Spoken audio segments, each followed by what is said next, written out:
RJTV here, welcome back sa aking channel. And today's video, mag-unbox tayo ng Rakk Hawani Low.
Let's see the side panel.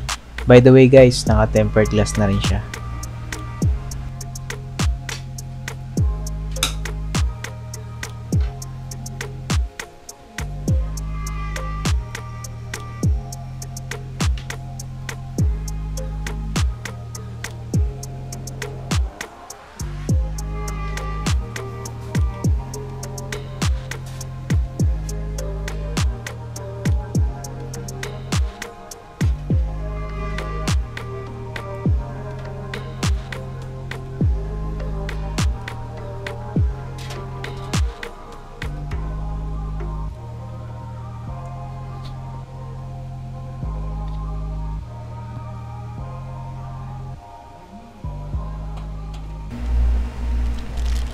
So hindi po mawawala yung mga accessories po na ito.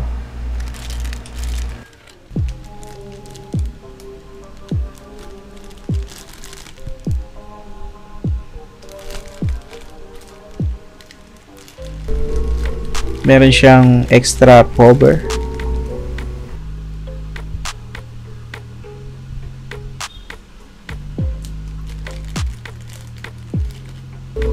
Zip tie.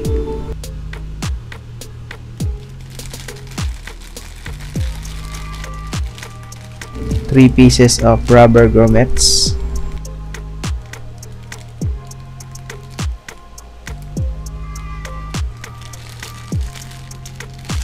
and sets of screws.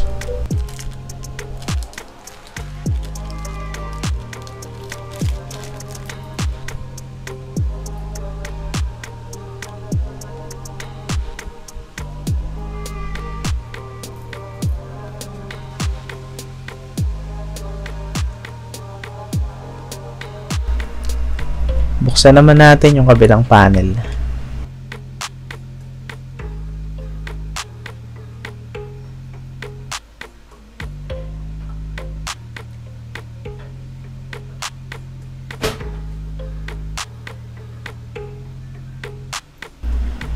Pwede po tayo dyan maglagay ng dalawang SSD.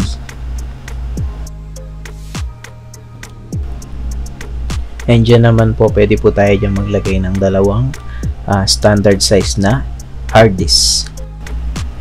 Para sa akin, maluwag naman yung cable management niya, kaya hindi kayo problema sa pag-route ng mga cables nyo, lalo na kung gamit nyo ay yung PSU na non-modular. And also yung front cover niya, tempered glass din to. Kaya medyo ingat tayo dito guys, kasi maraming issues na nababasag to pag mali yung pagkaka thumb screw nya. So beware.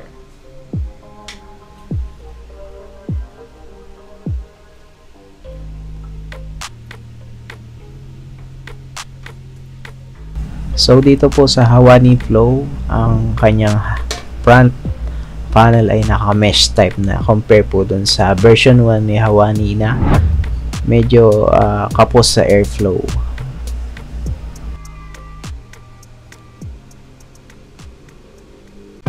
So yun nga, no, okay naman tong Rakk Hawani Flow.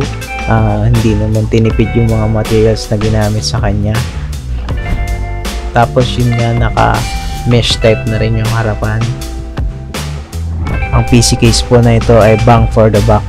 Sa halagang 2,100, meron ka ng mid tower case na maganda na aesthetically at performance pa. So dito na natin tatapusin ang video na ito. See you in the next one.